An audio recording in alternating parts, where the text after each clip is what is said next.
Hola, eh, bienvenidos una vez más a una emisión de Conclave Ludens. En este caso se trata de nuestra emisión número 2 y el día de hoy me acompaña Héctor Guerrero, promotor cultural del mundo lúdico. En la ocasión anterior nos comentó algo respecto a sus credenciales, su título nobiliario que no podíamos comentar, así que eh, dejo que él mejor se presente y después damos inicio a la pequeña dinámica donde escogemos el tema de una terna que ya habíamos publicado en nuestra página. Adelante, por favor. Gracias, hola Carlos, gracias a todas las personas que nos miran o mirarán en un futuro. Yo soy Héctor Guerrero, efectivamente, ahorita nada más mi título nobiliario es, ¿cómo me pongo viejo? Bueno, ¿cómo me pongo viejo? Sí, ya estoy muy viejo en esto. Este año cumplo 10 años en la industria de los juegos, ya formalmente. Sí, ya estoy muy viejo. Entonces, título nobiliario, pues mitotero de la industria, ¿no? Yo creo que así lo dejamos.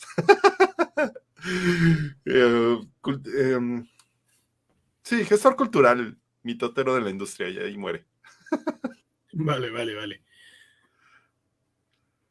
Bueno, aprovecho en lo que cargo la terna. El día de mañana comienza de manera oficial la Global Game Jam y Héctor Guerrero está coordinando la sede relacionada al Centro de Cultura Digital, Laboratorio de Juegos y en lo que cargo los Pues temas, igual, coméntame, lo por mismo, favor. ya no es Centro de Cultura Digital. Es Ok, la estoy Gigacé de atrasado. México y ahí muere.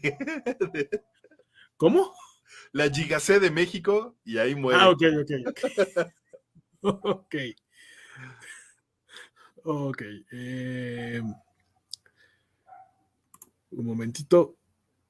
Sí, por el momento no puedo mencionar nada con el Centro de Cultura Digital porque oficialmente no estamos dentro, el Centro de Cultura Digital está en reestructuración, entonces si decimos que la Global Game Jam la está organizando el Centro de Cultura Digital, pues pueden caer en problemas porque no lo está organizando Ok. él.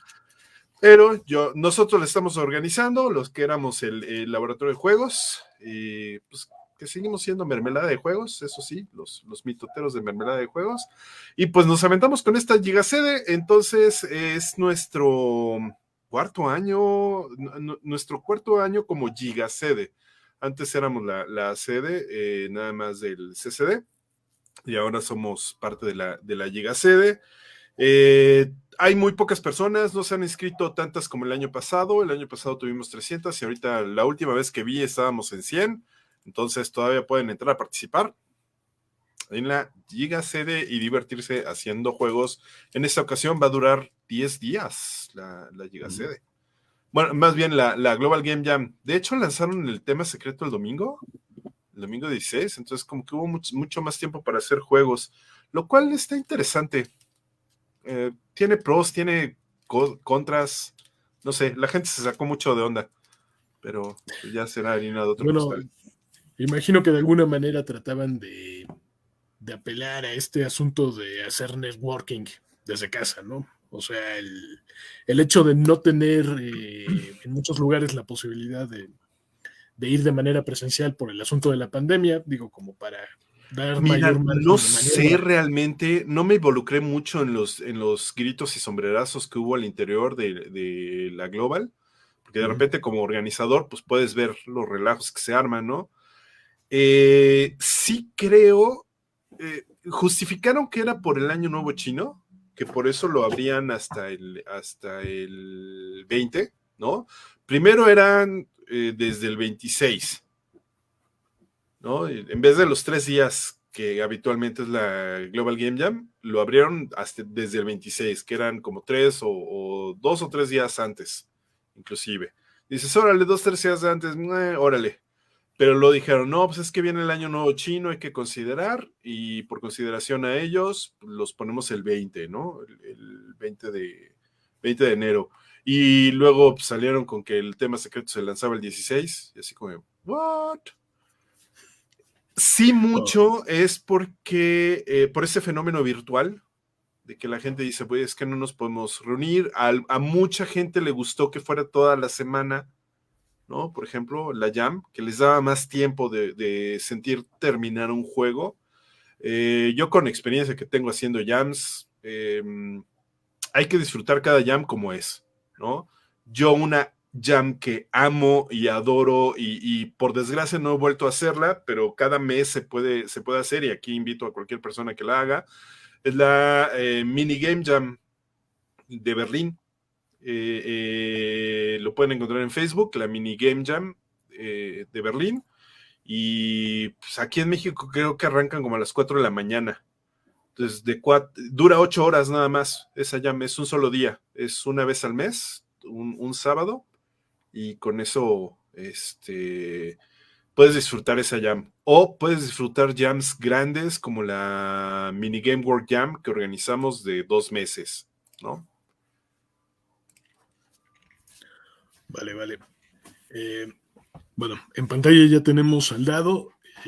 Momentos antes se vio la terna de temas que podríamos, para dar inicio a esta sesión, a esta emisión, y pues nada más me restaría pedirte que escojas nones o pares. Nones esta ocasión. La vez pasada fue pares, ¿no? Ok, y lo que salga.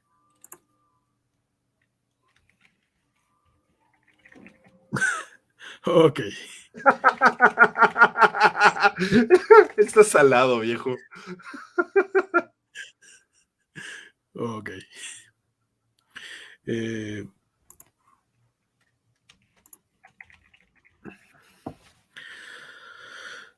Inmersión, ludificación, DLC, single games, serious games, game jams, que era justo de lo que hablábamos hace un momento, mundos abiertos, narrativa transmedia y deportes electrónicos.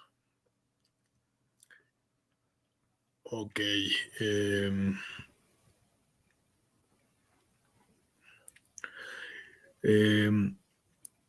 Creo que voy a elegir el número 1 en relación a que yo hace algunos días me tocó ver un juego de mesa, inmersión, me tocó ver un juego de mesa en el que simulaban, bueno, hay varios con la temática de fuegos artificiales, pero lo que me pareció muy curioso de este en particular es que traía un tubito, un cilindro vacío, donde introducías unos dados y te invitaba el juego a golpear este tubo con la idea de emular lo que sería el disparo de la bazooka, bueno, que así le llaman, de estos fuegos pirotécnicos.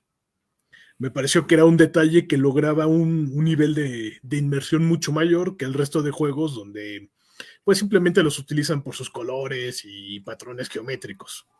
Digo, hay juegos muy famosos como Hanabi.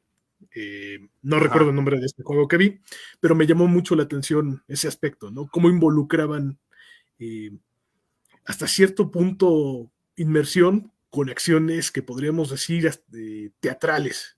Y recordaba el caso del Wii. Digo, si alguien la tuvo, la consola, fue una consola de Nintendo de hace 2 generaciones.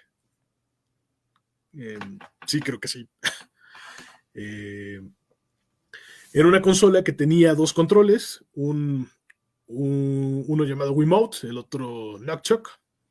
El Wiimote se caracterizaba por ser un puntero con sensores de movimiento que te permitía emular acciones motoras, corporales, con acciones que sucedían en pantalla. Y pues esto se tradujo en un sinfín de juegos que exploraban ese tipo de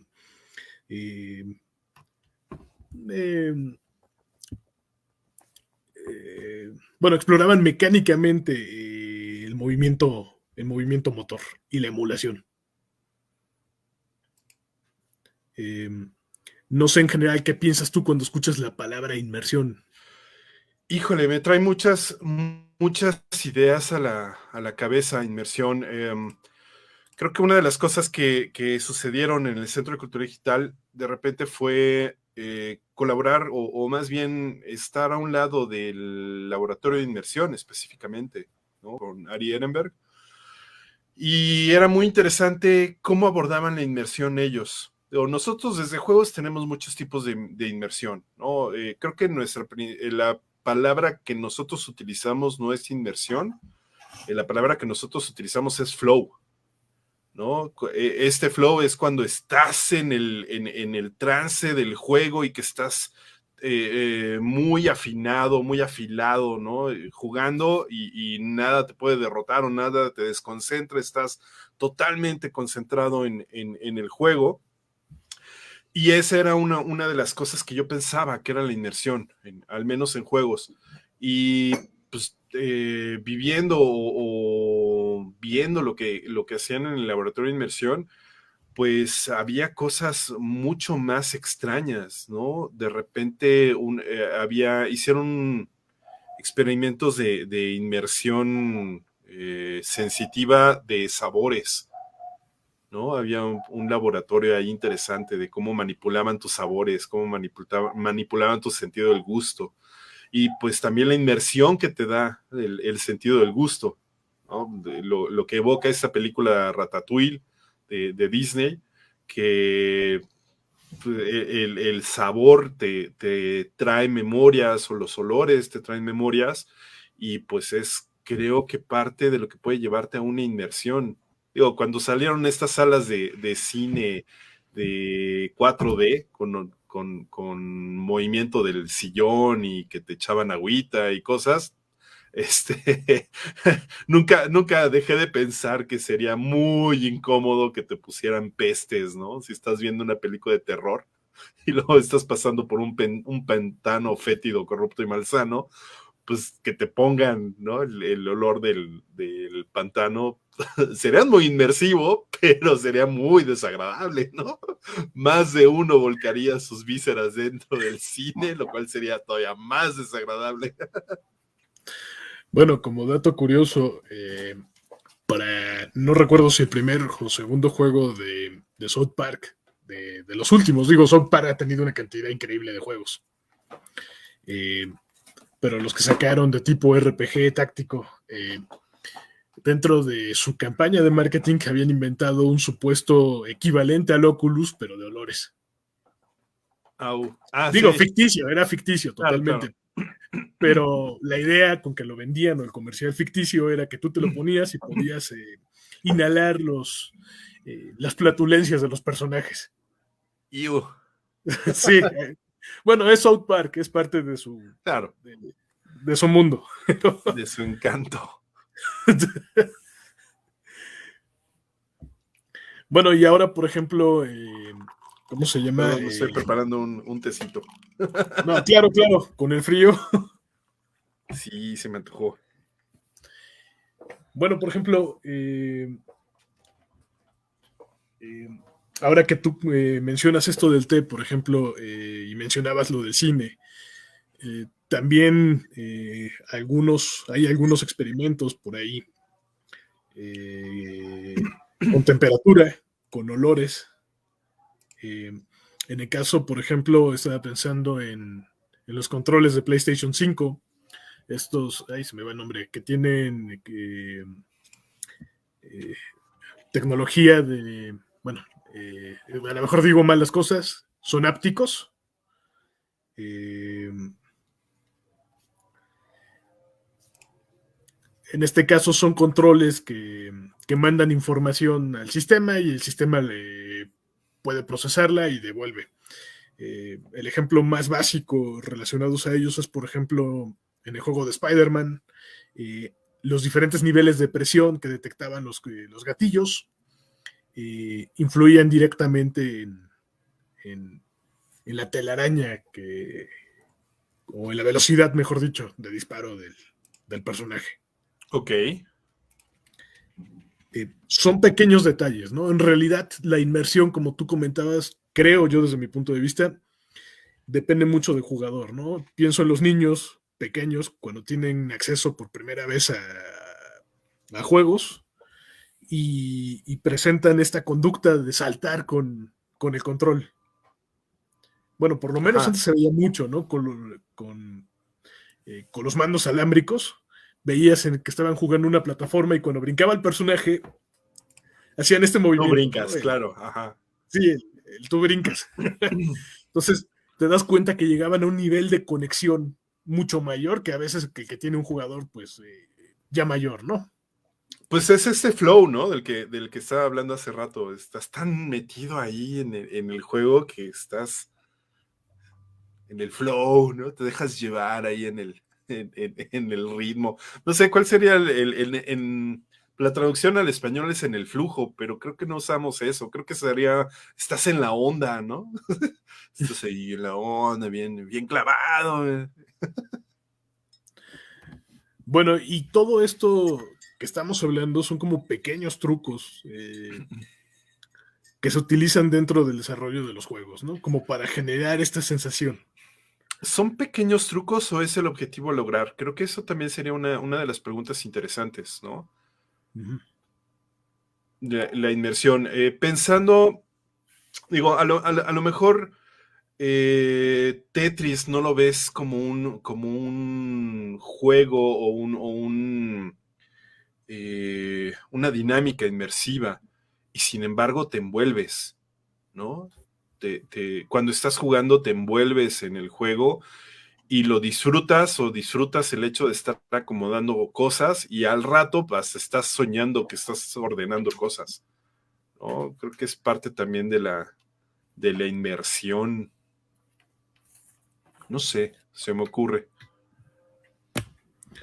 Bueno, por ejemplo, cuando nosotros hablamos de juegos inmersivos, generalmente en el medio se le suele dar prioridad o se suele mencionar de primera instancia juegos en primera persona. Eh, Estos juegos, por la idea de proyectar la visión que tenemos periférica y nosotros como jugadores. O sea, en el momento que yo estoy viendo una marioneta en la que yo traslado mi personaje, lo que sería un juego en tercera persona, generalmente ahí está como división entre lo que está en la pantalla, en lo que está en la pantalla y lo que soy yo. Y cuando tenemos un juego en primera persona, existe esta idea de que realmente se supone que quien está manejando ese mundo soy yo, o por lo menos es lo que yo he visto que se Pero, pretende generalmente. pero solo es primera persona, porque ahorita que lo mencionas, en videojuegos no me atrevería a afirmarlo todavía, no me viene ningún ejemplo a la mente, pero por ejemplo en Gotcha, ¿no? Que es, digo, una emulación a veces del videojuego de disparos, pero estás muy imbuido, ¿no? De repente hay gente que se clava muchísimo. Ahorita me viene a la mente inclusive, no propiamente el gotcha, pero estos japoneses o estos videos de japoneses que se la creen, ¿no? Y con el arma en las chispas, en las arcades, ¿no? Hace toda la faramaya de esconderse y disparar y agacharse y farolear, ¿no? O sea, diríamos farolear, pero se ve que el compa está súper clavado en la textura del juego, ¿no? O sea, no lo hace tanto por brillar o por farolear, ¿no? Se me fue ahorita la palabra de farolear, creo que es muy mexicana, pero por si alguien nos está viendo fuera, por presumir, diré. Creo que es la palabra correcta, ¿no? No lo está haciendo por presumir, sino simplemente está muy clavado en el juego, está muy inmerso. Entonces, no sé, o sea, ahorita que lo estás mencionando como de primera persona, fíjate, me recordaste también una cosa.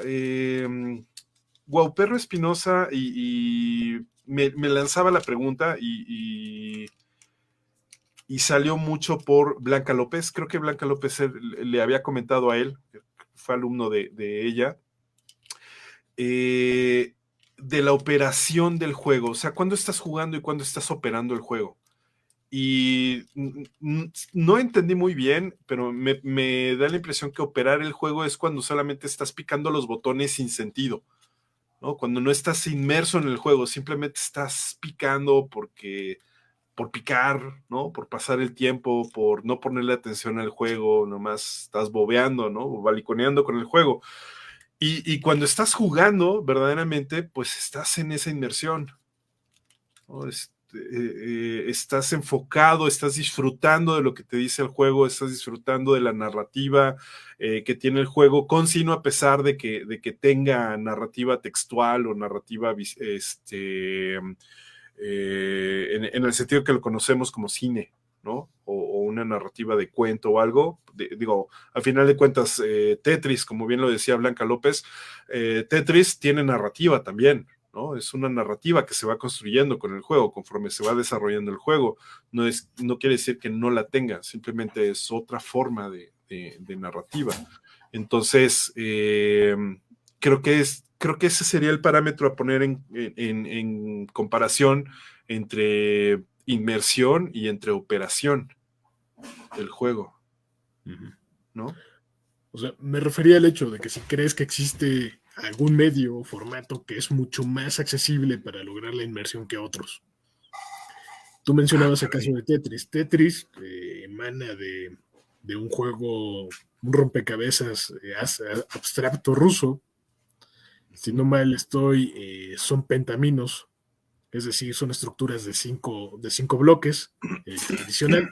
Tetris lo reduce a 4, por eso se llama Tetris, de tetra.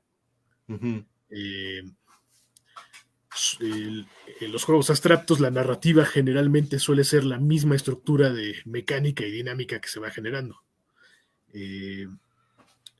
Pero si vemos algo como Mario Bros, que era el ejemplo, ¿no? Super Mario Land de Game Boy, el equivalente de la época, ¿no? Que también era un juego de lanzamiento y acompañante de Game Boy en su momento. Tenemos una narrativa de ir del punto A al B, pero con un montón de elementos. Ahora, lo que resultaba interesante era el hecho de que en un juego de plataforma se le exigía al jugador tomar el rol del personaje que estaba viendo desde afuera. Y en el caso de Tetris, son los elementos que él mismo terminaba operando. O sea, y ahí es donde de hecho me parece un poco curioso, porque uno apela directamente al ejercicio de proyección dentro de juego, y el otro involucra directamente al jugador como operador dentro del juego.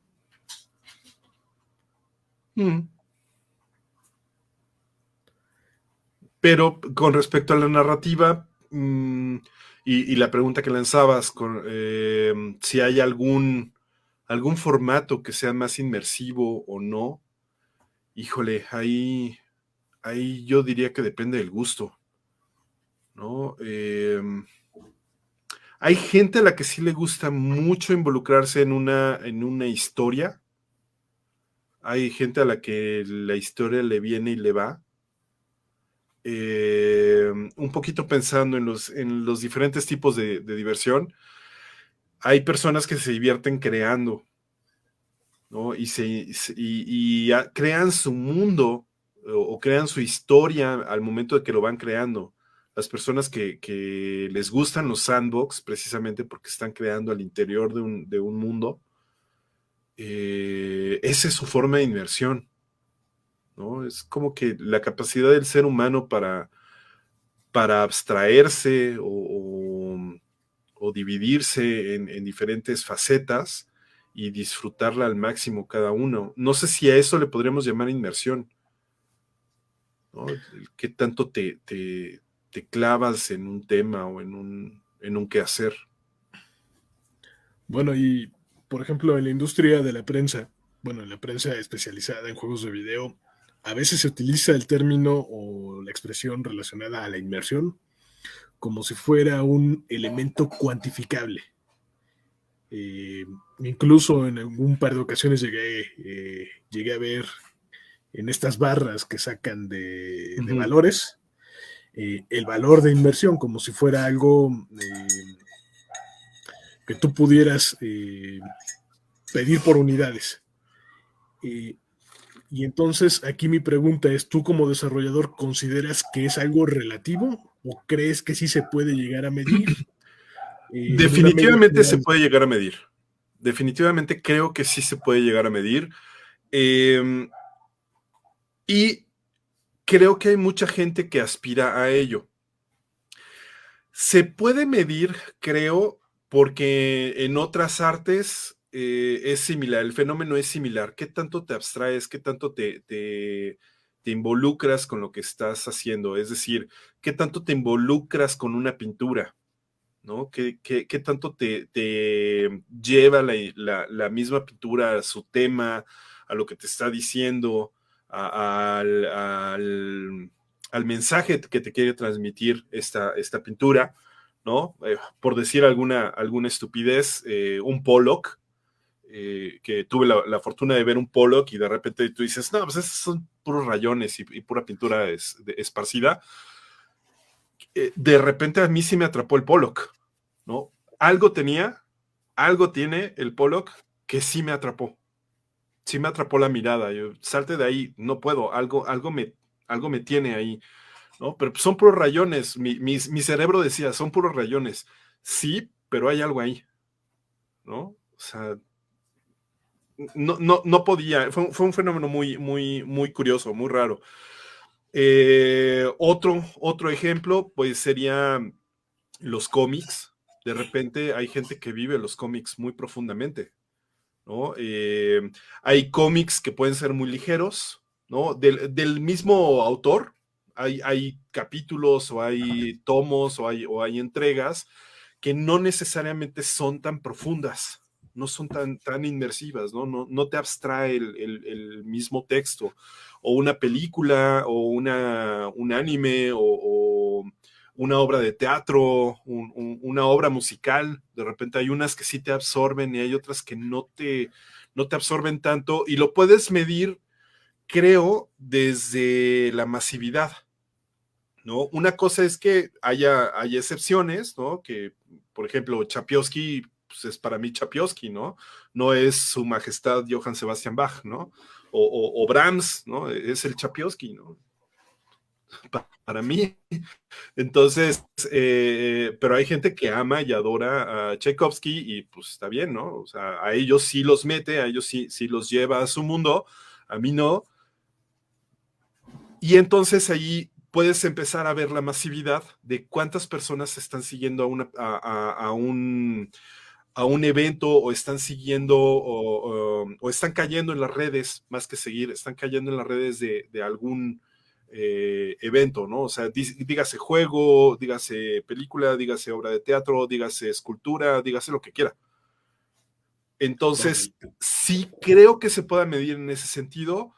Creo que hay técnicas, inclusive, para llegar a concretar ciertas sensaciones, ¿no? O sea, como que sí hay fórmulas que de repente se gastan, ¿no? O que llegan a gastarse esas fórmulas, y después la gente ya lo pasa por desapercibida. Y después viene otra generación, la redescubre y dice, wow, esto es una maravilla, ¿no? Un poquito pensando en Bach, ¿no? Curiosamente, hablando de Bach, a lo mejor la gente piensa que Bach era grande, ¿no? En su época, que fue una persona brillantísima en su época. Y no, para su época ya era un viejo que se había quedado en la vieja guardia, ¿no? Es como ahorita los pixel art, ¿no? Los juegos de pixeles, tipo pixel art, que de repente pues, salen unas cosas maravillosas, prodigiosas de pixel art, cosas que en los 80s o en mis épocas no se veían, y dicen, pues, estos cuates son magistrales, ¿no? Pues sí, pero pues es porque ya tuvieron algunos otros conceptos, algunas otras cosas o algunos otros tipos de herramientas, pero para mí, que yo ya lo viví, ¿no? Que yo sí viví los 80s, que yo viví toda esa época del pixel art, para mí es así como, ya chole con el pixel art, ¿no? Bueno, perdón que me desvíe un poquito, pero digo, haciendo un poco de publicidad, mi hermano hace pixel art y generalmente yo le digo a él que para mí el pixel art es el equivalente al blanco y negro en las fotografías. Cuando tú quieres que el cine o que una fotografía sea más artística, entre comillas, lo haces en blanco y negro. Y siento que muchos autores dentro del desarrollo de juegos recurrían al pixel art apelando a este aspecto artesanal o manual que tenía o que tiene todavía la técnica, ¿no? Un poco eh, del romanticismo implícito en la nostalgia. Sí, pero tiene también razones de ser y tiene utilidades, ¿sabes? Por ejemplo, hubo un juego pixel art. Cuando yo estaba en mi mera época de odio al pixel art, sale un juego de terror que se llama The Last Door, ¿no? La última puerta. Y encuentro la maravilla del pixel art. ¿Por qué? Es un juego de terror que la ventaja que tiene el trabajar con pixel art es que no está en tu cara, ¿no? No es Viernes 13, no es Mortal Kombat que te destripa todo y ves perdón, con calidad de detalle la sangre y las tripas, y lo hace más terrorífico inclusive, ¿no? El imaginarte cómo sería la escena y ves nada más unos cuantos píxeles, ¿no? O sea, medio ves las cosas, pero solamente el exacerbarlo con la imaginación, ¡pum!, tuvo un impacto narrativo mucho más fuerte en mí, ¿no? Incluso un impacto inmersivo más fuerte que ver las tripas, ¿no? Ahí es cuando revaloré el pixel art. Dije, oh, el pixel art vale para muchas cosas, o sea, tiene muchos usos y vale como recurso expresivo, ¿no? Obviamente no estoy a favor de abusar, no estoy a favor de volver a los viejos tiempos, pero sí como recurso narrativo. Lo mismo pasó con una película blanco y negro en pleno 2000 y algo, que creo que ganó el Oscar a la mejor película, creo que se llama El Actor, algo así, que básicamente es una película acerca de un actor de Hollywood, pero lo hacen completamente blanco y negro estando en pleno siglo XXI, ¿no? Entonces, como recurso narrativo, pues da en el blanco. Vale. Bueno, y por ejemplo, en este momento hablábamos de pixel art. Hay que tener presente, por ejemplo, cuando aparecen los gráficos 3D, se opta por eliminarlo de muchos proyectos. Si vemos la librería de juegos de PlayStation, es todo poligonal, o la mayoría, aunque hay algunas excepciones por ahí. Lo mismo pasa con Nintendo 64 y con los juegos de PC, aunque todavía existían juegos con gráficos en pixel art, empieza a optarse mucho por pre-renderizados.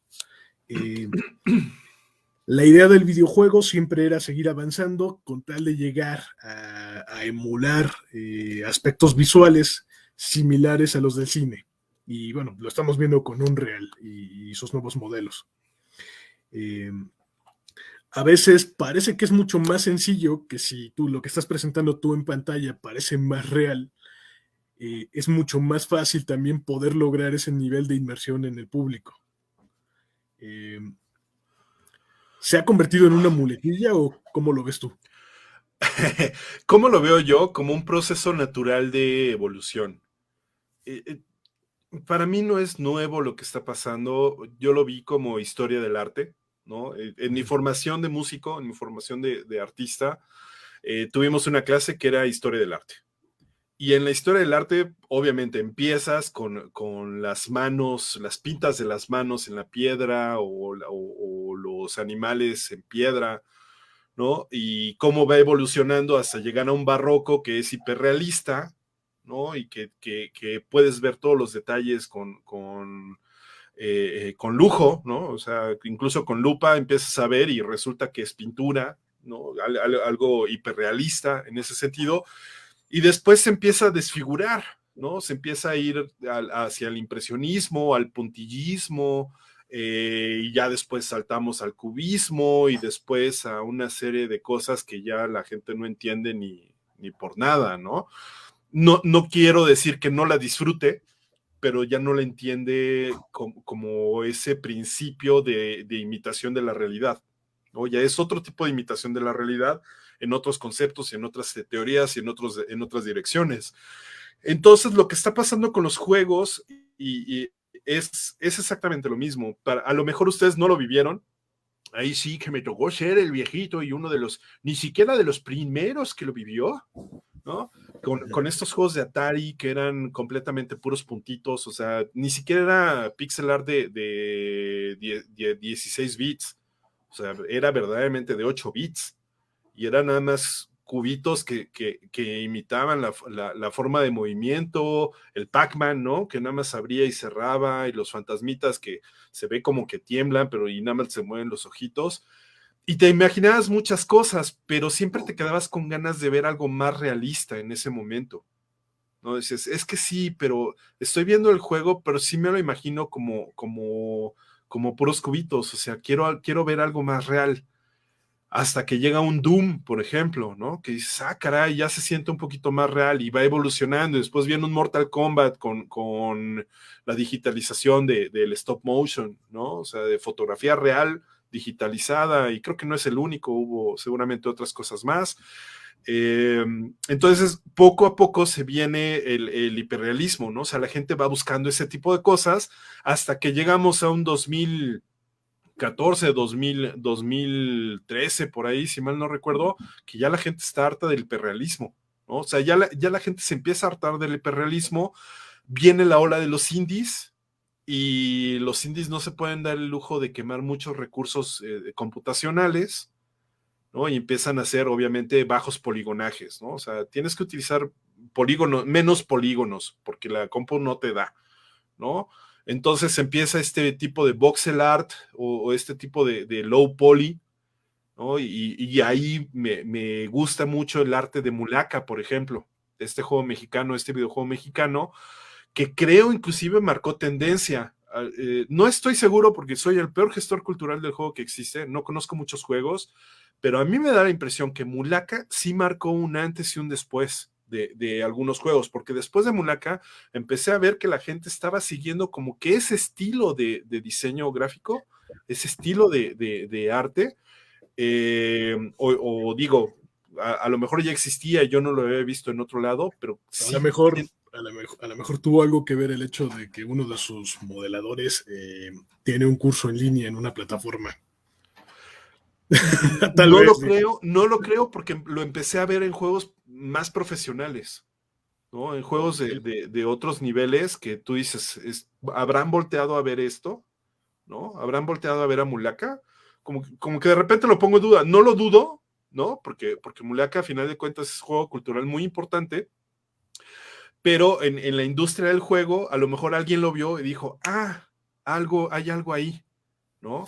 Bueno, Entonces, vamos a tomar un poquito ese estilo, y empezaron a tomar ese tipo de estilo low poly, que para mí es como empezar con el cubismo, ¿no? O sea, ya nos saltamos del hiperrealismo y ahora saltamos al cubismo.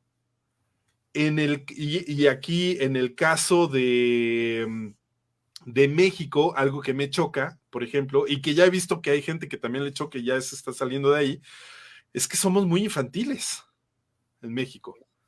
¿No? México todo lo hacemos kawaii, todo lo hacemos como chubi, no es chubi, ¿cómo se llaman chibi, los cabezotes? Chibi, chibi. chibi, ¿no? Todo lo hacemos chibi, todo lo hacemos como que súper infantil, ¿no? Y está la otra parte, ¿no? Los que son demasiado gore, los que son los de juegos de terror, que ellos sí se van a un realismo, a otro tipo de cosas. Pero si tú te pones a revisar todas las Game Jams, o sea, la Global Game Jam, que ahí sí se destaca muy claramente por cada uno de los países o de las regiones, tú vas a ver que la mayoría o son pixel art o son kawaii, ¿no? O sea, son Pero monigotes muy, muy infantiles. bueno, ahí creo que en realidad es por un tema de economía y practicidad. O sea, hacer estos monitos chibi es mucho más fácil teóricamente que hacer algo con una anatomía más compleja. Y Híjole, no, sí, pero no te la no, compro artísticamente. No, o sea, no, lo no, digo yo. en cuanto a arte, no te lo compro porque hay muchos ejemplos de economía, de dibujo, ¿no? Uh-huh. Y que los puedes utilizar y hacer cosas muy complejas. De hecho, uno que me encantó en ese sentido, por ejemplo, seguramente la gente no lo conoce, es el juego ganador de la Game Jam de Juegos y Política que tuvimos, que fue el juego que se presentó en Alemania, ¿no? se me fue ahorita el nombre del juego, pero era completamente geométrico, eran puras figuras geométricas y el tema era muy denso. Para mi gusto fue uno de los juegos más artísticos que se presentaron en esa exhibición y no tenía nada de infantil, ¿no? Okay. Entonces, y eran recursos muy, muy simples, ¿no? Muy, muy simplones, o sea, por eso es que no te la compro. Por eso es que no te compro el que los recursos sean más fáciles. Bueno, lo otro también, el perfil del ilustrador. O sea, si llevas un ilustrador que solo sabe dibujar manga, a lo mejor le cuesta mucho trabajo salirse de su zona de confort. Yo Pero, lo ¿sabes? vi. Una cosa es manga, porque hay manga como que muy serio, ¿no? Y otra cosa es que sea manga infantil, ¿no? Que sean estas figuras kawaii. Ahí es donde. Bueno, o Ahí sea, es es que donde no sé. aún dentro del dibujo hay como categorías, ¿no? O sea, dibujan mucha gente manga, pero hay como. Esto se ve muy asociado, por ejemplo, a los estilos de narrativa dentro del cómic japonés, los tienen subclasificados en géneros y generalmente hay una escuela artística, por llamarlo de alguna manera, relacionada a cada uno. O sea, por ejemplo, existen los mangas seinen, que son los adultos, no adulto por pornografía, ¿no? Que eso sería un hentai. Uh-huh. Los seinen suelen tener un dibujo mucho más maduro que el resto de otros mangas, más apegado incluso a la escuela americana de dibujo, al cómic. Y si tú vas al shoujo, pues tienes todo lo contrario, no sé, personajes con ojos muy grandes, tipo Sailor Moon, Uh-huh. por decir algo. Entonces, a veces lo que sucede con los artistas es que se especializan en una área. Y si tú llegas y le dices a alguien que dibuja de un modo, quiero que lo hagas de otro, pues les cuesta un poco de trabajo. Digo, es lo que yo considero, y porque lo he visto en algunas jams. O sea, llega el director del equipo y le dice a la chica que dibuja kawaii, precisamente, oye, fíjate que quiero unos vampiros con colmillos así, tipo Spawn, y pues la chava. Sí, sí. O sea, hay mucho de eso. A lo que me refiero es como que ese estilo es muy mexicano.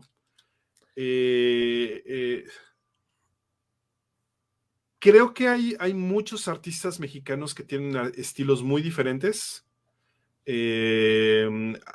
No estoy en contra de la caricatura, no estoy en contra de lo kawaii o de lo chibi per se, solamente que veo que la gente es un reflejo también de la cultura, ¿no?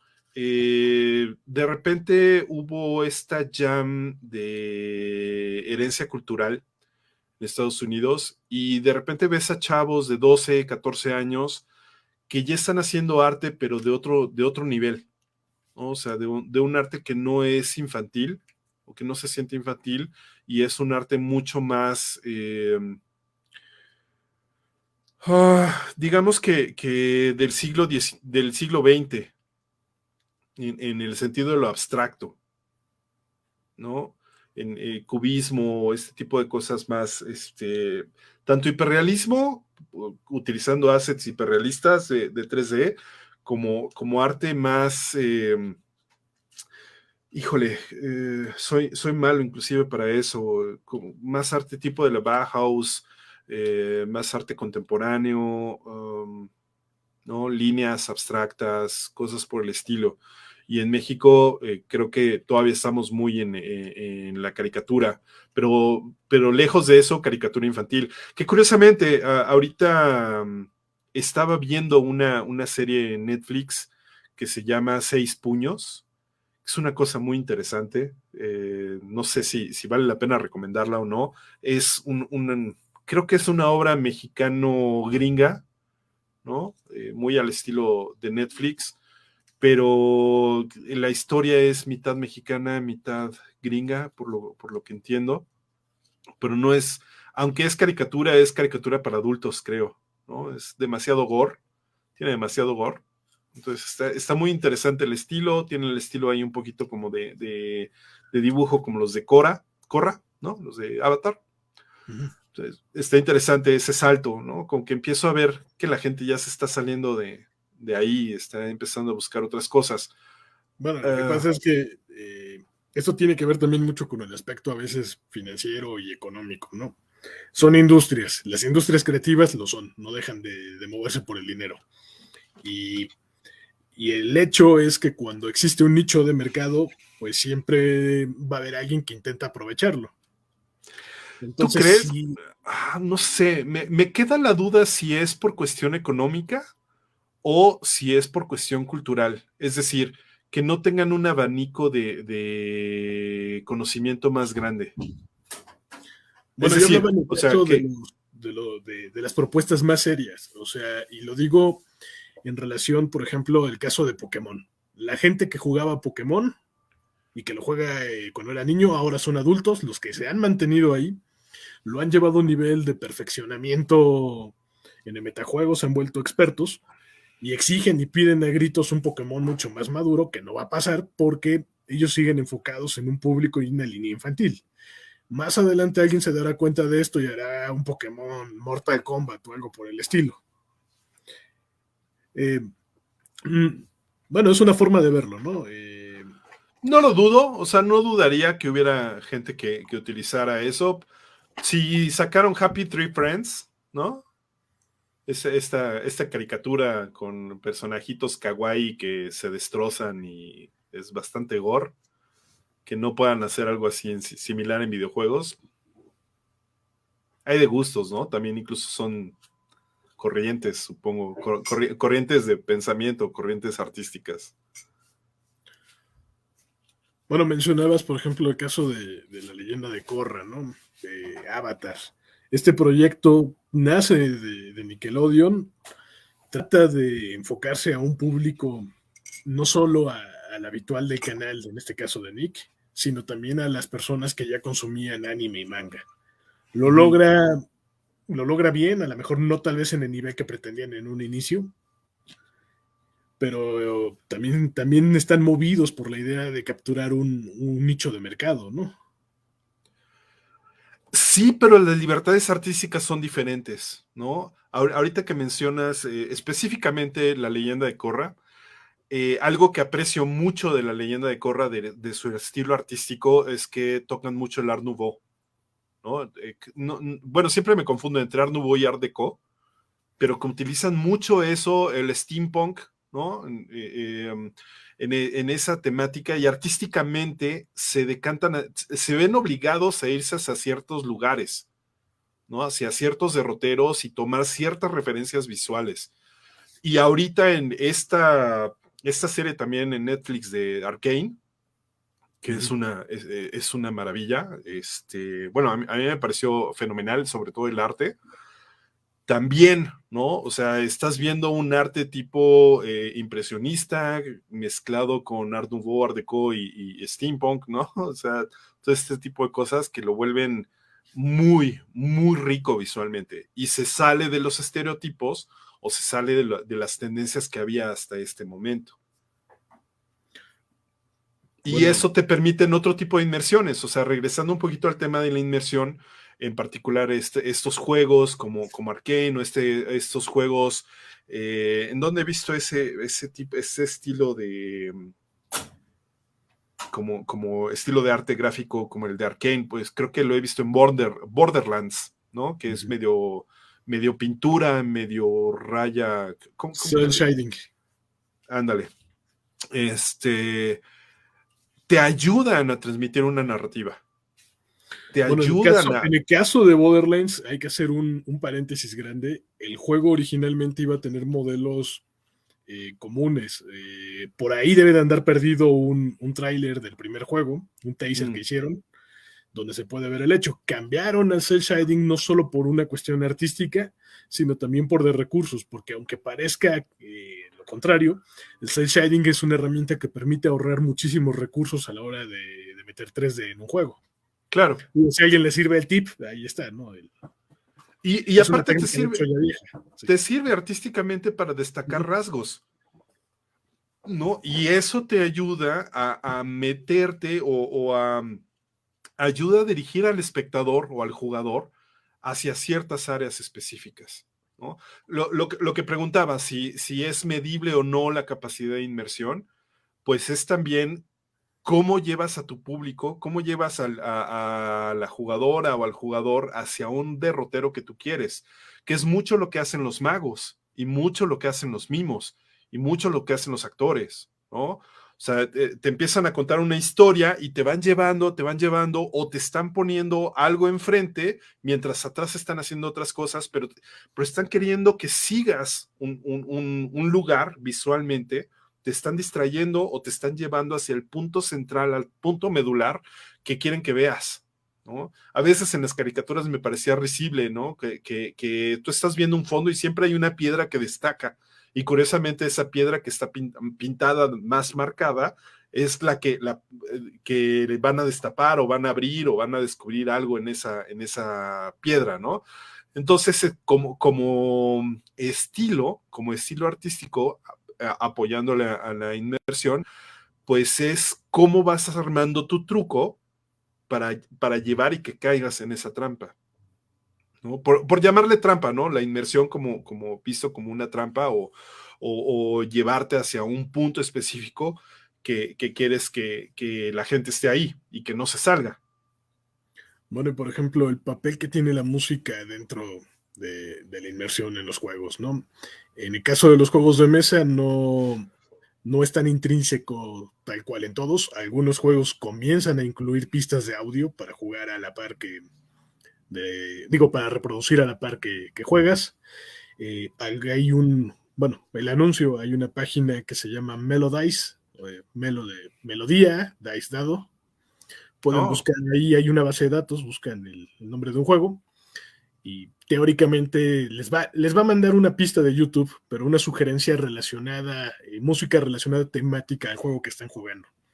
En el caso de los juegos de rol, creo que está un poquito más presente. Se utiliza desde hace mucho la música para generar ambiente, desde hace mucho.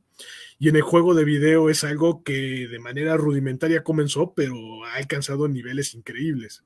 Digo, tú que eres músico puedes hablar mucho más al respecto. Por favor. Pues a lo mejor no mucho, pero desde que la música se puede ir administrando o dosificando con respecto a las acciones que está haciendo el jugador, ¿no? Y la proximidad que tiene el jugador con el inminente enemigo, y que te va cambiando poco a poco la música, eso es un parámetro increíble, ¿no? Porque puedes estar en un páramo muy tranquilo y de repente por la misma música te das cuenta de que vienen enemigos o que viene el jefe final, y también depende, si tú te alejas, vuelve a la música tranquila, ¿no? Y si te vuelve a alcanzar el peligro, pues se vuelve a poner tensa la cosa. Y sí, definitivamente en el videojuego la música, el sonido le da volumen, le da cuerpo al juego. Puedes tener un juego muy bueno que pueda ser bastante inmersivo simplemente en silencio, pero definitivamente cuando tú le pones sonido, ya es mucho más envolvente la experiencia, ¿no? Ahí sí el fenómeno es muy, muy curioso. Bueno, para las personas que nos estén viendo y que nos vayan a ver, por si no lo saben, existe un puesto de trabajo dentro de la industria del videojuego que se llama UX, en español, experiencia de usuario y diseño de interfaz. Es un puesto que se encarga de medir de alguna manera las sensaciones que genera un juego e irlo calibrando hacia donde quieren que vaya. En tu perspectiva, ¿cómo consideras que este rol dentro del desarrollo de juegos de video ha tenido un rol de importancia, o es algo que se ha colocado y pues realmente no ha aportado como tal, o sí tiene un peso? Definitivamente tiene una razón de ser, no nada más es moda, ¿no? Definitivamente, desde muchos puntos de vista, el experto en experiencias usuarias, el experto en experiencias de usuario, te ayuda a conectar las cosas correctamente con las personas. Hay un libro muy famoso de el compa que trabajó mucho con Apple y que le hizo muchas cosas, mucho de experiencia de usuario con Apple. Curiosamente, no sé, la gente sabe que no soy fan de Apple, ¿no? Para nada. De hecho, me parece muy contraintuitivo o muy difícil de manejar a veces Apple. Y curiosamente no coincidí con muchas cosas de este experto, ¿no? En diseño de usuario, dirigido a usuario. Sin embargo, el preocuparte porque la gente conozca o la gente conecte con lo que tú quieras que conecte de tu producto es vital. Ahorita lo estoy medio viviendo de una manera u otra porque por fortuna o por desgracia el laboratorio de juegos no logró conectar con algunas personas específicamente como para hacer un impacto claro y que la gente entendiera la importancia de los juegos, ¿no? O sea, digo, gentes como que a nivel gubernamental o jefes que valdría la pena que nos hubieran visto y que pudieran decir, juegos es importante, se tiene que quedar, ¿no? A lo mejor se van, se va el pinche Héctor, ¿no? No me interesa que esté él, me interesa que estén otras personas, no hay pedo, pero sigue juegos, ¿no? Al entender la importancia de esto. Y una persona que esté afuera, de hecho esta fue una enseñanza que me dio mucho Jacinto y le agradezco mucho, que cuando tú armas un evento hay básicamente tres puestos fundamentales, ¿no? El puesto de la persona que crea el evento o la dirección, ¿no? Que imagina cómo va a ser el evento y que empuja las cosas para que se haga el evento, la persona que lo ejecuta, ¿no? La persona que está en el área de coordinación logística, la que dice, ok, ¿quieres todas estas locuras? Yo me encargo de conseguirlas, yo me encargo de montarlas, yo me encargo que se ejecute el evento, ¿no? Y una tercera persona, que es la persona que va a estar viendo las cosas que están sucediendo afuera, ¿no? Esta persona es la que va a estar observando cómo el público se está moviendo alrededor del evento y cómo se está sintiendo ese público en el evento. ¿No? Y aquí le agradezco mucho a Marcos Ávila, que es compañero del laboratorio de juegos.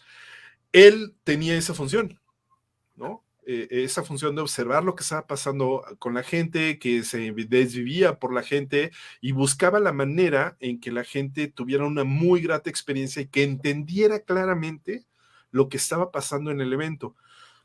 Es mucho lo que hace el curador, ¿no? El diseñador de experiencia de usuario es el curador, ¿no? Se conocía en el arte como el curador, el que te dice, la gente tiene que transitar por aquí, esta es la idea de la exhibición, esto es lo que como curador quiero transmitir con la exhibición, que entiendan el pensamiento de este artista o de esta serie de obras, ¿no? Whatever.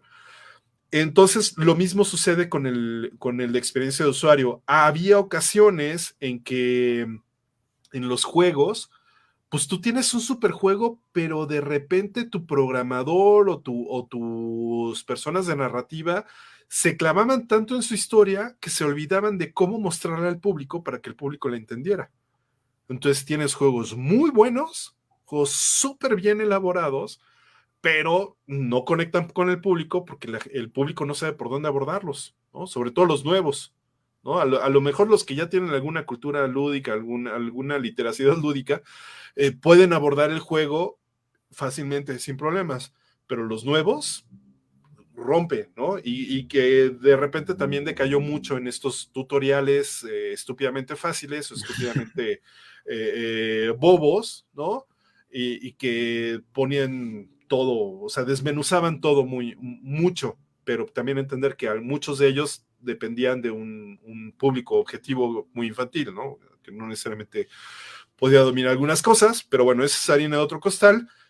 Bueno, relativamente harina de otro costal porque viene de esto, ¿no? Viene de esas problemáticas de que estás invirtiendo $3 millones en un proyecto que no te remunera solamente por una falla en la experiencia de usuario. Bueno, ¿no? tu Entonces, comentario de ahorita me trae a mente el cine de Nolan, que es acusado por críticos de cine muchísimas veces de ser condescendiente. Yo en lo particular soy de la idea de que si estás haciendo una película millonaria y haces un cine muy de nicho, muy enfocado, seguramente estarías perdiendo público, ¿no? Y bajar esos niveles, explicar un poquito las cosas, aunque son obvias, está dirigido a ese público que no va a estar sobreanalizando la cinta. Y ese es el papel que tú acabas de describir en los juegos de video, ¿no? Y que creo que aplica también a los juegos de rol, ¿no? Porque, por ejemplo, en los manuales, yo no soy experto, ¿no? Pero si no conoces bien el sistema, muchas veces vienen muy sintetizados. Ujú. Y estoy pensando en el caso de los breviarios, ¿no? Por eso se venden por separado, ¿no? Para quien quiera incluso profundizar más allá, llevar los elementos de su narrativa de una manera mucho más canónica, mucho más cercana a lo que tendría que ser el canon de la representación que están haciendo. No sé, estoy pensando en Llamada de Cthulhu, eh, pensar en algo, no sé, de un teléfono de disco y decir, en aquella época no existían los teléfonos de disco todavía, tenía que ser un teléfono de campana que pedías al operador que te conectara con otra persona. Aquí, por ejemplo, estoy pensando en algo, ¿no? Comentabas tú de este sujeto de Apple. ¿Tú considerarías, por ejemplo, que existen escuelas, tendencias del área, es decir, para lograr la inmersión y por parte de la gente de UX? Fíjate que no lo sé y no lo dudaría, ¿sabes? O sea, no lo dudaría desde el inicio que este compa super experto, vaca sagrada del UX, que a mí no me convenció, ¿no? Simplemente porque a mí no me convenció, digo, yo voy a hacer mi UX con juegos de azar y mujerzuela, ¿no? Entonces, aludiendo mucho a Huizinga, pues no, a Kailua, ¿no? En este sentido es el que no se queda en el juego, el que rompe el juego, comúnmente va y hace su propio juego, ¿no? Entonces, en ese mismo sentido, pues el UX, si a mí no funciona de esta manera de hacer el UX, me voy por esta otra. También pensando mucho, por ejemplo, el UX me da la impresión, voy a decir una tarugada y aquí vale la pena que me desmientan o que pues ahí en la invitación al chat, ¿no? Para que alguien escriba alguna cosa, algo. Me da la impresión que la experiencia de usuario japonesa no es la misma que la experiencia de usuario mexa, ¿no? Simplemente por las diferencias culturales que hay. Bueno, yo ¿No? nada más voy a decir algo. Creo que los japoneses proponen y lamentablemente en México nada más se copia. Hablabas tú tú hablabas de esta estética chibi. Si me está viendo, digo, no me importa Fire, lo que voy a decir es una realidad. Tú tienes la culpa de que se hagan juegos chibis en México. La gente vio tu No, estilo no, de no, no, éxito. no, no, para Frisbee en nada, España, créeme. Frisbee en España, de hecho, No, toma de referencia a su no, no, estudio. no, no, no, no, él no Pregúntale a la tiene la chica de culpa. Frisbee, lo va a decir. No, a mí me Si la consta gente que ve que no. Hello Kitty vende, pues va a decir yo también voy a No, o vender sea, Hello Kitty. definitivamente sí vende, pero no, no, no, no, para nada, ahí sí, perdón, perdón, No, pero está no, bien. no, No, no, definitivamente yo no no. digo que no tenga éxito él y qué bueno que lo tenga. Pero lo que sucede es que cuando se marca un éxito, pues mucha gente se le hace fácil No, copiar. no, y te lo puedo decir con conocimientos de causa, revisa las jams, ¿no? O sea, revisa desde el 2014 que se vienen haciendo Global Game Jam en México, incluso creo que hay 2013, no sé si hay en internet, pero 2013 creo que se empezó a hacer la Global Game Jam. No, o sea, desde que yo conozco a los mexicanos, casi todos han caído en el kawaii, en el chibi, en este tipo de cosas, ¿no? O sea, no, ahí sí me consta, me consta. Una cosa es que haya utilizado esta estrategia y haya dirigido los juegos hacia ese público específico, y otra cosa es que haya hecho que haya sido la tendencia nacional, porque no, eso sí, no te la compro ni tantito, brother. Bueno, Eh, mira, hoy todos tenemos un teléfono el día de hoy, pero nadie se acuerda que esto fue un iPhone y luego fue Galaxy. O sí, sea, definitivamente. Tú de repente decías que el mexicano copiaba. Eh, en el, eh, Podríamos decir que en los videojuegos todavía estamos copiando mucho, aunque ya están saliendo cosas muy interesantes, ya hay propuestas muy interesantes. Pero curiosamente, de repente he visto un ejercicio nacionalista raro o viendo un poquito más de lo que está haciendo el mexicano gracias a la internacionalización que vinieron a hacer estas empresas de televisión como Netflix, ¿no? Que de repente le empieza a apostar a cosas fuera de los Estados Unidos y empieza a comprar cosas de todos los países del mundo y me doy cuenta de la riqueza que tiene México, ¿no? La riqueza cultural que tiene México. No por nada, en este documental que está sacando Mácula, esta Blanca López dice es que somos una bola de acomplejados culturales. O sea, neta, qué razón tiene Blanca en esa expresión. Y creo que poco a poco la gente en México se está dando cuenta de su riqueza cultural y la está exponiendo y la está exponiendo con orgullo. Hay algunas cosas que de repente me abochornan un poco, ¿no? Pero hay otras que tú dices, órale, va, lo aceptamos como parte de la cultura, o sea, como parte del folclore. A lo mejor no estoy muy de acuerdo con ese tipo de cultura, pero hay gente a la que sí y pues bueno, ¿no? O sea, mayoría gana en muchas ocasiones, con sino a pesar de lo que uno pueda pensar. Y uno de estos ejemplos ahorita, curiosamente también que estaba viendo en Netflix, hay un nuevo programa, una nueva serie que habla de las chucherías que se venden en la calle, ¿no? O sea, de los inventos mexicanos de la comida. Estos dorilocos y las gomitas con cerveza y cosas, ¿no? O sea, cosas loquísimas. Los esquites con Maruchan y madre y media que de repente vemos algunas personas que decimos, uy, como que eso no me va, pero hay muchas otras que dicen, no mames, eso es la neta, ¿no? Eso es gourmet y no lo sabíamos, ¿no? Como los chilaquiles en su momento. Los chilaquiles son comida de pobres y de repente pues hasta los más fifís, ¿no? Les encantan los chilaquiles. Entonces, esa riqueza cultural creo que es la que debemos empezar a revisar en nuestros proyectos de juegos, ¿no? Y no tenerle miedo a imprimir algunas cosas. Te comentaba de este proyecto de 6 puños, ¿no? Que habla de, no sé si llamarle narcocultura o pues tiene que ver con narcos mexicanos, ¿no? Es el típico, típica gringadera de detectives contra los narcos, ¿no? Y también el mexicano contra los narcos, pero de todas maneras es una visión muy, muy realista de la situación que está pasando, ¿no? En México.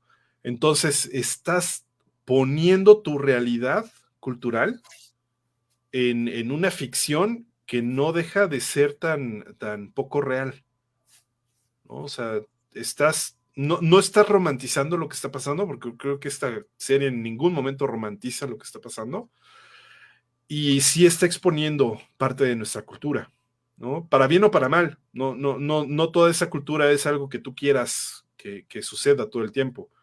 O Jorge Gutiérrez, ¿no? Con su nueva serie también de Maya o algo así, no me acuerdo cómo se llama, que también está volteando a ver a las culturas prehispánicas y está hablando acerca de las culturas prehispánicas.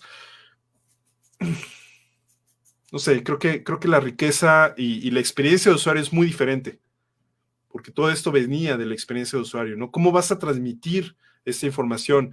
Guillermo del Toro, ¿cómo logra transmitir muchas de las cosas a todo el mundo? ¿No? La experiencia de usuario, digamos, de Guillermo del Toro, que conecta con todo el mundo.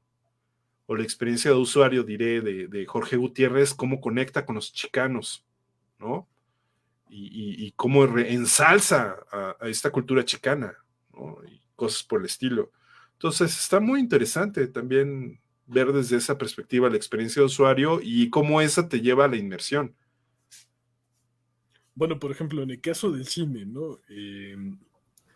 Estaba pensando en los años 90, el cine de acción. Cuando tenías estas escenas de golpes entre todos los personajes, generalmente se hacía todo desde una cámara fija. Uh-huh. Y generalmente lo que hacían era jugar con el bamboleo de un personaje bueno, de un sujeto al otro, ¿no? Digo, de un lado de la pantalla. Ujú. Ahora, cuando aparece Matrix, de repente, pum, se rompe la estructura de esta cámara fija y de repente las escenas de peleas ya, el camarógrafo es uno más moviéndose entre los golpes, ¿no? Y el editor, ¿no? Uh-huh. Entonces, al final, la inmersión también es un elemento que va a ir evolucionando conforme al contexto cultural y es algo que no podemos negar. Comentabas el caso de los juegos, ¿no? Y los tutoriales muy, muy largos. Si vemos los juegos de celular, son increíblemente antiintuitivos muchas veces. Y los tutoriales nos dejan ver mecánicas que están muy segmentadas. Por ejemplo, estoy pensando en cuántos botones necesitábamos para jugar con Mario Bros. La cruceta, el botón de salto y el botón B. Si yo tradujera todo lo que se hace ahora en muchos de los juegos de celulares que utilizan gestos y que utilizan botones no asignados a áreas específicas, sino que van apareciendo en diferentes menús, pues sería un tremendo, bueno, que ya lo hay, ¿no? O sea, estoy pensando en el caso de Civilizations. Si tú ves el mapeado del control para consolas, pues realmente se queda muy pequeño a lo que puedes lograr con un teclado de computadora, ¿no? Asignando atajos. Entonces, creo dependen los medios también, dependen las circunstancias. Por ejemplo, para ti, ¿cuál sería el juego que consideras que ha logrado la mayor inmersión para ti? Caray. Utilizando los recursos más limitados, o sea, sin necesidad de ser bombástico. El que me ha parecido más inmersivo utilizando los menos recursos, ya como para ir también cerrando, definitivamente fue The Last Door, ¿no? La última puerta fue muy inmersivo. La mayoría de los juegos point and click para mí son altamente inmersivos. Son del tipo de juegos que me encantan, y los simuladores de vuelo, ¿no? Pero en el caso de simuladores de vuelo, hay algunos que sí me han logrado meter muchísimo en la trama, muchísimo en la historia. Había uno que se llamaba Search and Rescue, búsqueda y rescate, que básicamente nada más era ir por un herido o ir por algún medicamento del punto A al punto B en un helicóptero, ¿no? Y tú te hacías tu historia, ¿no? De lo que había pasado, porque ni siquiera te daban mucha información, nada más te dicen, tienes tanto tiempo para ir de un punto A al punto B y hazle como puedas, ¿no? Era muy inmersivo, pero no tanto como un juego narrativo en ese sentido de point and click, como The Last Door, ¿no? Que sí está, no puedo decir que sea el gran juego, o otro gran juego podría decir que es Portal, ¿no? Que también me mantuvo bastante inmerso en el juego y odiando a la computadora y las cosas, ¿no? Hasta un juego que la inmersión fue tal o el impacto fue tal como Valiant Heart, que terminé llorando como Magdalena al final del juego, ¿no? O sea, ha sido el único juego que me ha hecho llorar y no necesariamente todo el tiempo me tuvo inmerso, pero la historia fue lo suficientemente potente como para lograr este efecto en mi caso. Y por decir otro, es que también, o sea, como que depende del estado de ánimo y depende del tipo de juego y el que te guste jugar. Racing the Sun, o la carrera contra el sol, algo así. También es otro juego que me mantuvo inmerso mucho, ¿no? Porque es un runner, básicamente un runner contra que el sol se ponga, ¿no? Comúnmente terminas estrellándote con algunos de los objetos, pero logra esta inmersión. ¿Algún pronóstico hacia dónde va el técnico? Creo que lo he dicho en algunas ocasiones, hacia dónde vamos, o una de dos, o vamos al fondo del mar o vamos al espacio exterior, ¿no? dependiendo de qué tanto jodamos el planeta, si tenemos para sobrevivir que salir del espacio o que quedarnos.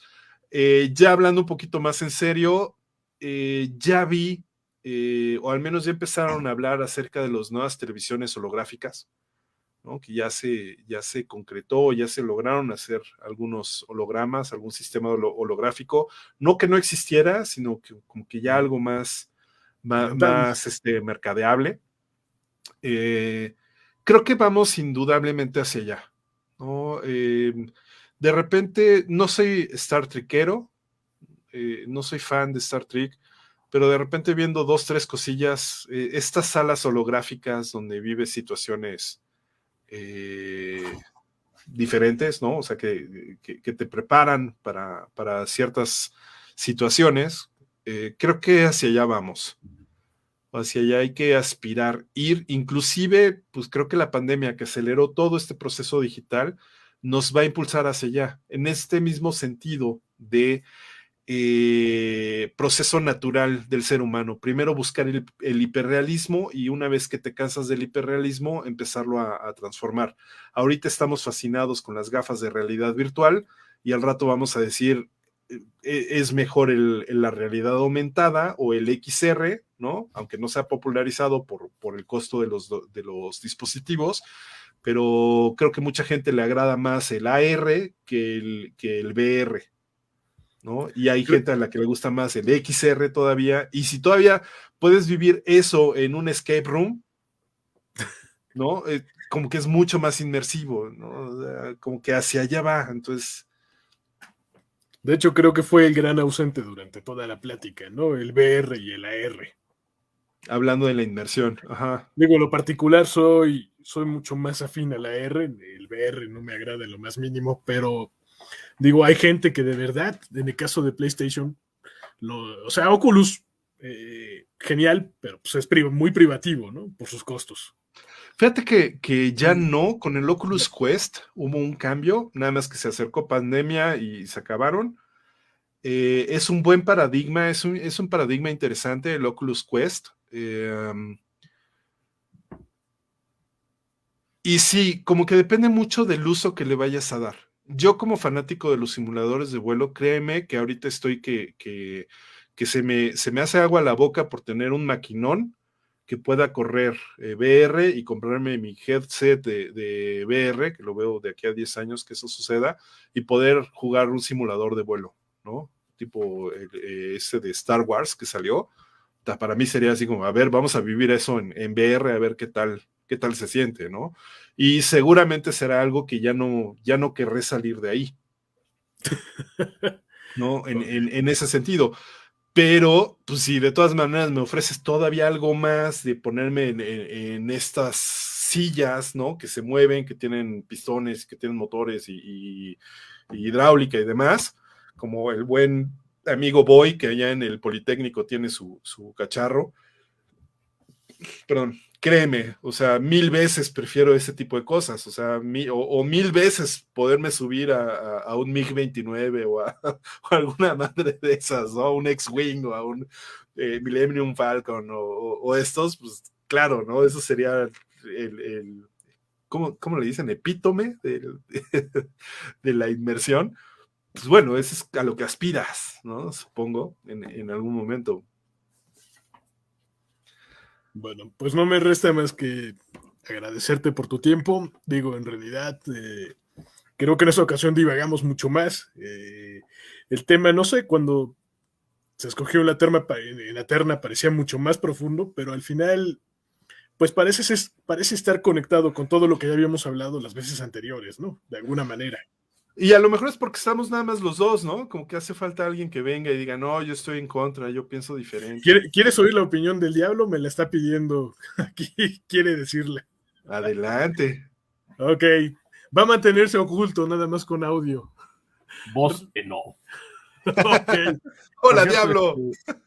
¿Cómo has estado, Héctor? Bien, bien. Bueno, qué bueno hablar contigo después de tanto tiempo. Están, si no estoy mal, porque llegué un poquito tarde, hablando de lo que es la inmersión, ¿no? Sí.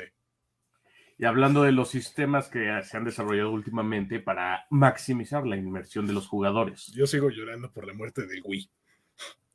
Bueno, todos estamos llorando por la muerte del Wii. Es una pena que el 90% de las personas solamente hayan experimentado Wii Sports, siendo que tenía un catálogo excelso de obras de arte. Y de hecho quería hablar mucho sobre eso. Espero no ser aquí el único que tuvo la oportunidad de jugar Okami en múltiples plataformas. ¿Sí lo llegaste a probar en múltiples plataformas o no? Soy el peor gestor cultural del juego, lo he dicho y lo repito. No he jugado muchas cosas. Ahí te lo dejo de tarea. Juega Okami en PlayStation. Salió, si no estoy mal, en la Xbox. En la PlayStation PC 2 o en la PC.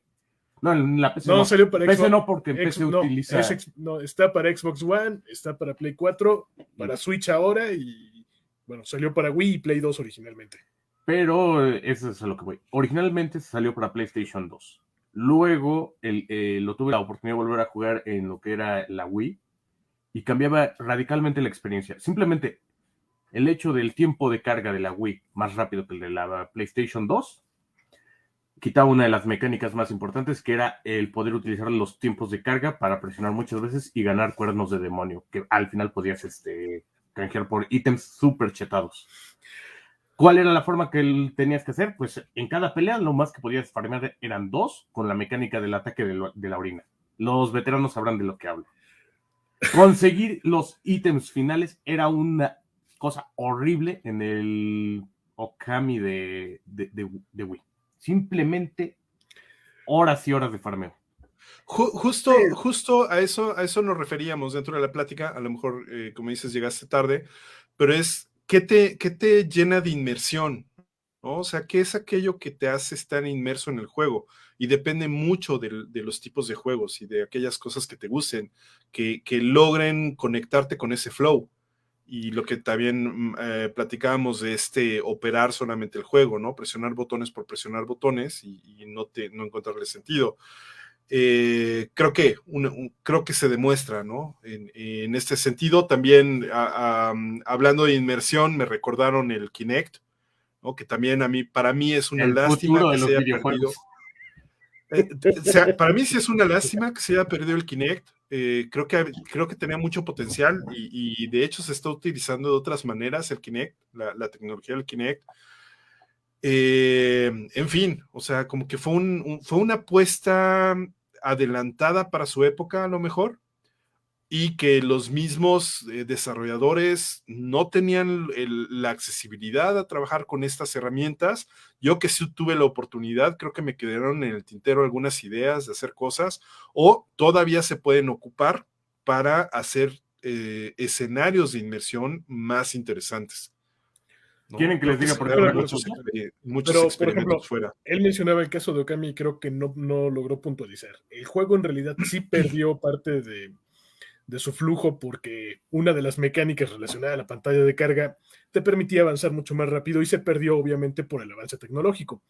Pero la versión de Wii se volvió mucho más fácil de jugar.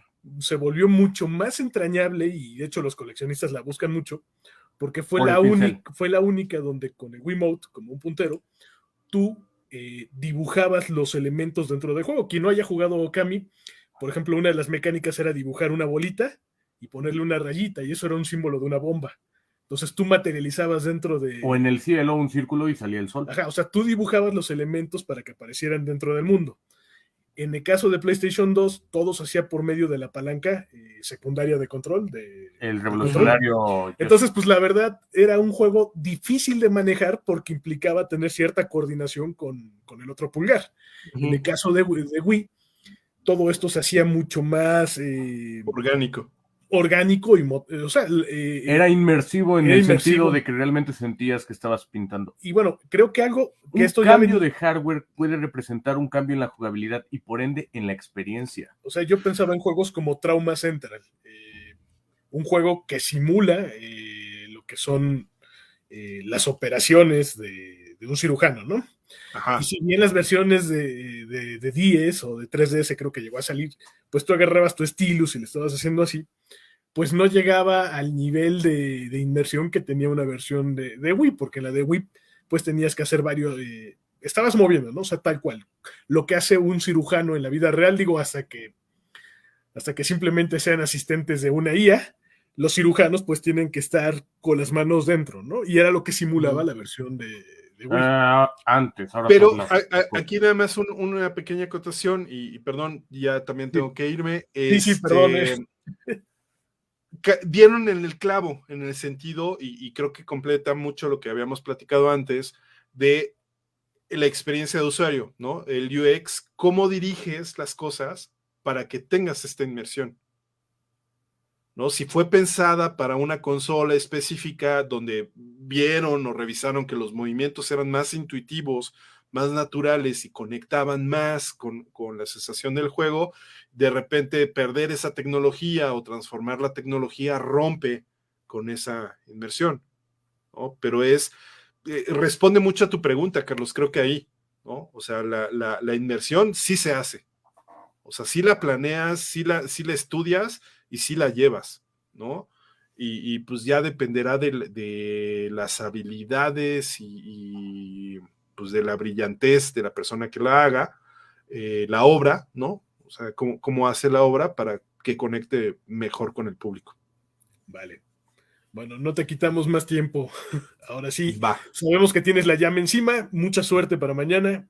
Gracias. Únanse a la Gigacede de México o únanse a la sede que ustedes quieran. Primero tienen que entrar a globalgamejam.org, crear un usuario y después buscan la sede que más les plazca. Nosotros estamos como Gigacede de México, llameante. Y mañana a las 6 de la tarde vamos a hacer una transmisión con la repetición del tema secreto y vamos a hacer algunas dinámicas de trabajo en equipo y organizar algunas cosas para la gente para que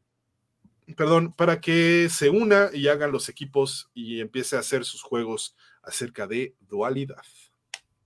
Vale, cambio y fuera. Espera, antes de que cortes, quería hacer una puntualización bastante interesante acerca de lo que son los mandos, y es...